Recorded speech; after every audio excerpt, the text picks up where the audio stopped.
ये केस आ रहा है फाइनेंशियल इंस्ट्रूमेंट के अंदर, जहां पर अर्ली रिडम्पशन हो रहा है या फिर आप अपने इंस्ट्रूमेंट को मैच्योरिटी के पहले कैश देकर खरीद ले रहे हैं। ठीक है, तो हो सकता है उसमें कुछ डिफरेंस आए अमाउंट के अंदर।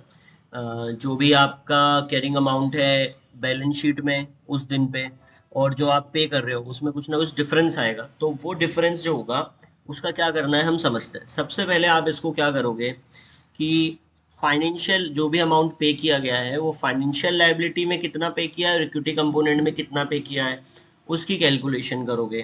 ठीक है, और हमें ये मान के चलना है कि जो भी कंसिडरेशन पे किया गया है वो फाइनेंशियल लायबिलिटी के लिए भी किया गया है और इक्विटी कंपोनेंट के लिए भी किया गया है। क्योंकि है तो वो सीएफआई एक अमाउंट रहेगा, उसके अंदर आप रिकॉग्नाइज करते आ रहे हो उसको अलग अलग, फाइनेंशियल लायबिलिटी कंपोनेंट अलग और इक्विटी कंपोनेंट अलग।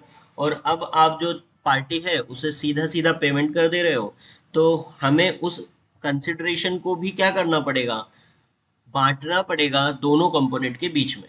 ठीक है, अब वो बांटना कैसे है वो हम समझते हैं। सबसे पहले हम फाइनेंशियल लायबिलिटी कंपोनेंट को निकालेंगे, उसके बाद जो भी बैलेंस बचेगा वो किसका रह जाएगा, इक्विटी कंपोनेंट का रह जाएगा। नाउ प्रेजेंट वैल्यू इसकी फाइनेंशियल लायबिलिटी का कंपोनेंट निकालना कैसे है, देखिए।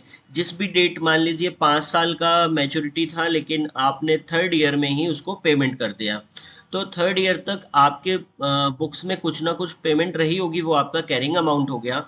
और अभी तक उसका जो भी फ्यूचर कैश फ्लो बाकी आगे बचा हुआ है, मतलब फोर्थ एंड फिफ्थ ईयर का present value of remaining future cash flow, क्योंकि यहाँ पर वर्ड क्या यूज किया गया है, रिमेनिंग फ्यूचर कैश फ्लो। ठीक है, अब किस डेट पर रिमेनिंग फ्यूचर कैश फ्लो, जिस दिन हमने पेमेंट कर दी वहां पर, और इस दिन जो भी आपको market interest rate similar instrument का अवेलेबल है उससे आप डिस्काउंट करके क्या करोगे, एक वैल्यू निकाल लोगे, उसकी प्रेजेंट वैल्यू आ जाएगी। तो वो कौन सा कंपोनेंट होगा, फाइनेंशियल लायबिलिटी कंपोनेंट।